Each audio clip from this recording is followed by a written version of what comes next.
Good afternoon. We are extremely pleased that you are here. It is good to come together for the purpose of co-creating. Do you agree?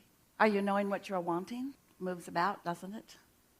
You have some fresh new things that you're wondering about or knowing about, asking about, commenting about. You like the idea of being on the leading edge of thought? You are. You like the idea of taking thought to new places and calibrating to new understanding and feeling the resonance of you getting what your inner being already knows and what your inner being knew you would know and what your inner being knows that you're capable of knowing. In other words, of getting to what you've been queuing up for. You like the idea of that? Because that's what mostly happens in an environment like this. You've been pre-paving. You've been getting out ahead of it. You've been figuring it out. You've been exploring your life environment. And it's been biting you sometimes. You've had knee-jerk reactions to it. Most of all, we love you so much, you've been responding to it. Most humans, that's you guys, offer most of your vibration in response to what you are observing. And what you're observing is now. It's what you call your physical now. It's as far as you have allowed your physical manifestations to happen.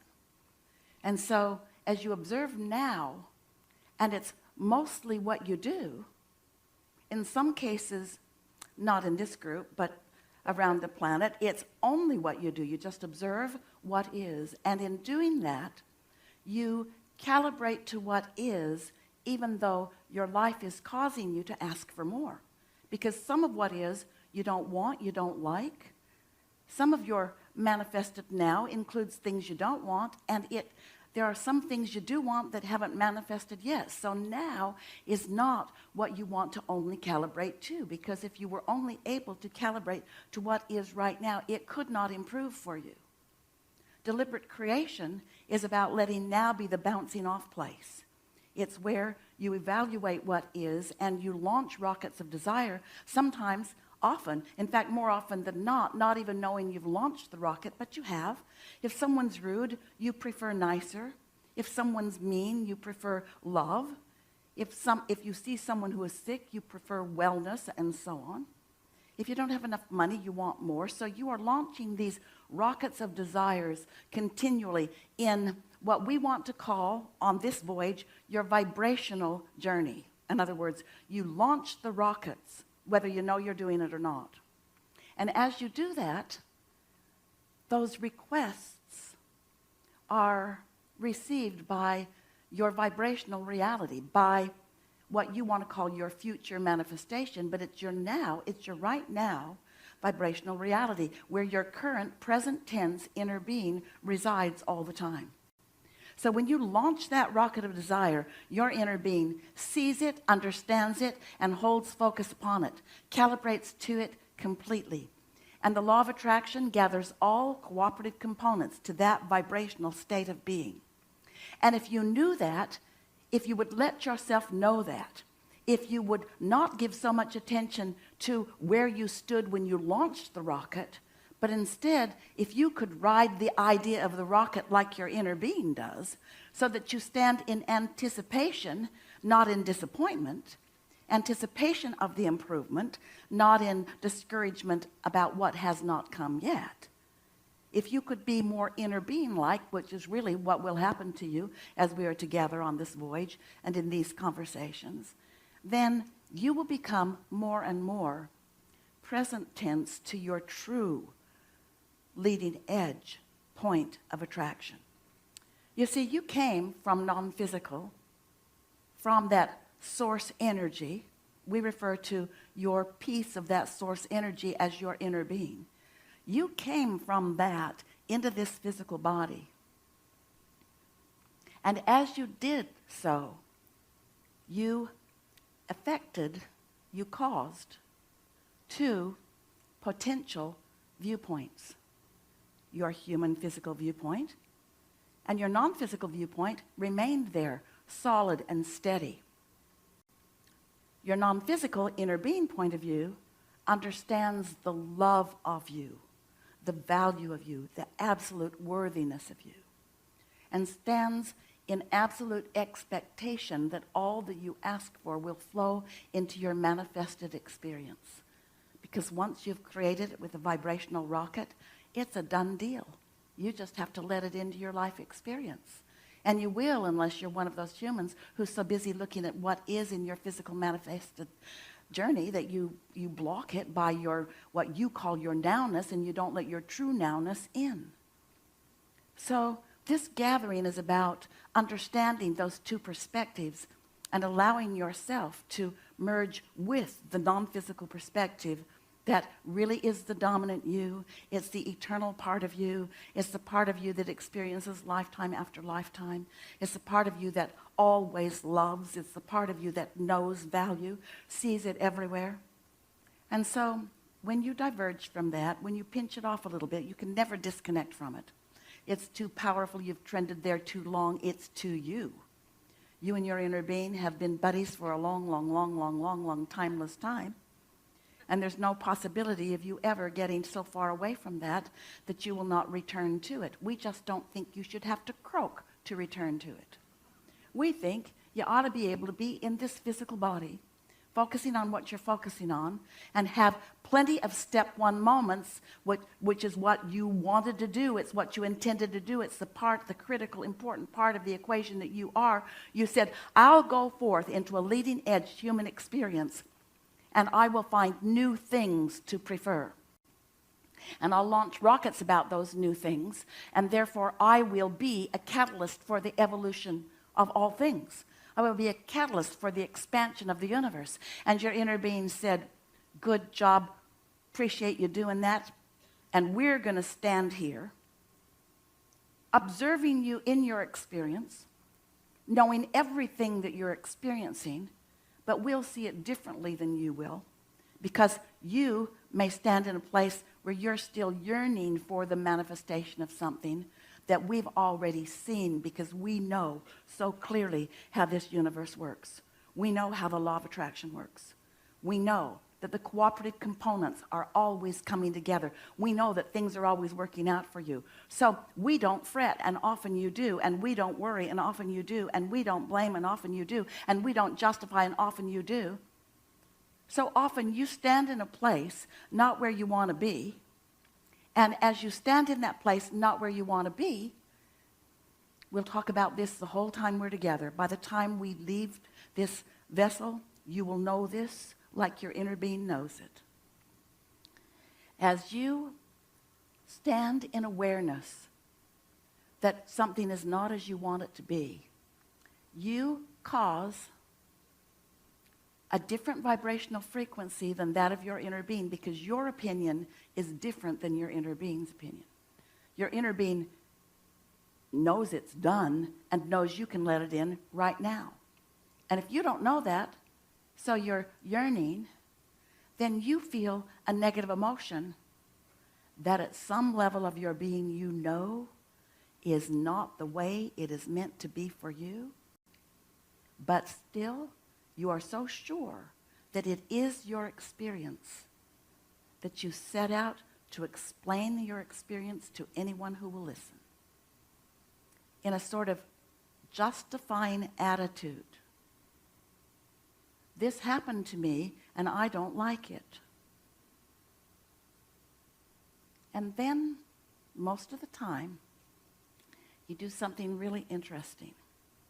It's like you want to get others to understand your plight.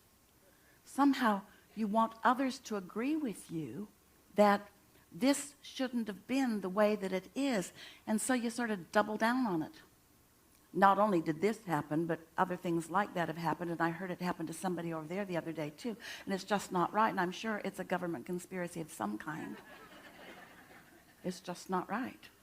And the more you focus upon that justification or even explanation or rationalization or blame or just trying to be heard, just to try to get somebody to understand where you're standing that you don't want to be, the thing that is so ironic about it is that you're holding to the very now condition that you don't want to create. But your law of attraction has just gone into supersonic high gear because you have now caused the vibrational frequency of the thing that you don't want to be stronger in your vibration, and the law of attraction is going to bring you more of it, not because you want it, but because you've activated it, and then you reactivated it, and then you kept activating it. And isn't it interesting that most of the people around you aren't that interested in your problem? As part of your problem, you really want them to get it. Can't you hear me? A great injustice has happened to me. How can you not hear it? Let me be more clear, you say. In fact, there is historical evidence of this happening to others. I have proof and evidence of this very thing that I have that I don't want being a big problem on the planet. So we know we are absurdly making a point. But it's a point you might not have been thinking about. And we're just going to say it really clearly one more way, and then we'll get into the things that you want to talk about. When you are looking at a moment in time where something is not the way you want it to be, and you are spending time focusing upon it, you're calibrating to it, you're setting your frequency into a more practiced state.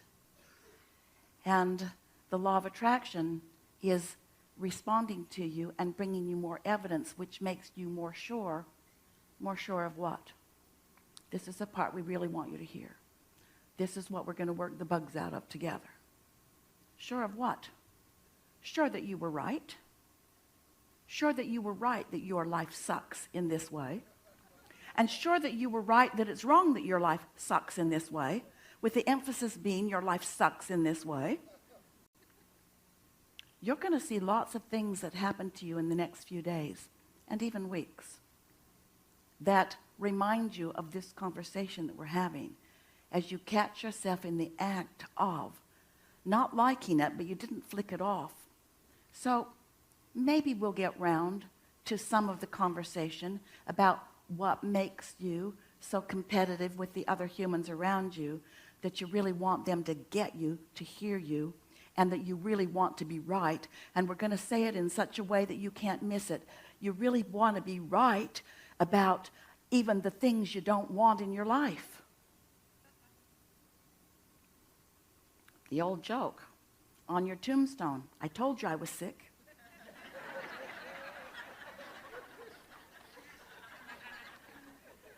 It's like that, isn't it? Because what is, and this is a really, really important thing for you to sort of fiddle with just a little bit. What is feels more real to you because you can see it and hear it and smell it and taste it and touch it. But it's not more real, it's just more manifested. It's just been allowed by you to show up in your experience because of the airtime or focus that you've been given to it. And so we think it's a good idea to think about the things that you really want to experience and maybe give up a little bit on wanting so much to be right about explaining your plight, to get others to hear you in a way that they'll feel you. In other words, you're born uplifters. You didn't come to bring anybody down. You came to celebrate life and to teach through the clarity of your example. And you came to know that, yes, there's step one, knowing what you don't want, which causes you to launch that rocket. And that rocket is received by your vibrational reality, which we've named your vortex because we want it to feel like something that is real and tangible to you, and where your inner being resides, and your inner being focuses upon it and delivers it to you in vibrational form. And when you ask, it is given, and your vortex is the place where everything that you've asked for is there. And then the law of attraction attraction goes to work, and all of the cooperative components are gathered to what's in your vortex. And the only question is, since you already did step 1 and source already did step 2 and law of attraction helped all of it, the only question is, what are you doing about step 3?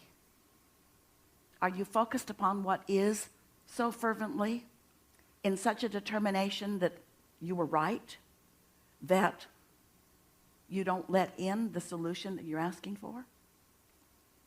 Maybe. There's quite a bit of that going around.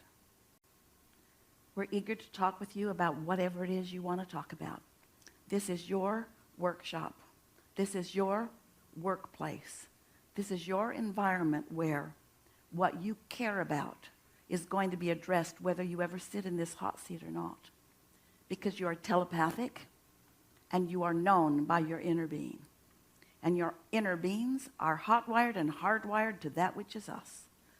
And there is nothing that you are wondering about that we will not address in the days that we are here. Your work is to focus upon the things that you care about and to stay as chill as you can. Don't get jealous about who's in the hot seat. Don't worry if the same goofy person got there twice and you didn't get there at all. That might happen because sometimes a person may be on the leading edge of what you want to know about. And it is our promise to you, no one will ever be there who is not of benefit to every one of you. And so, now what? Let's begin right there, second row. Yeah.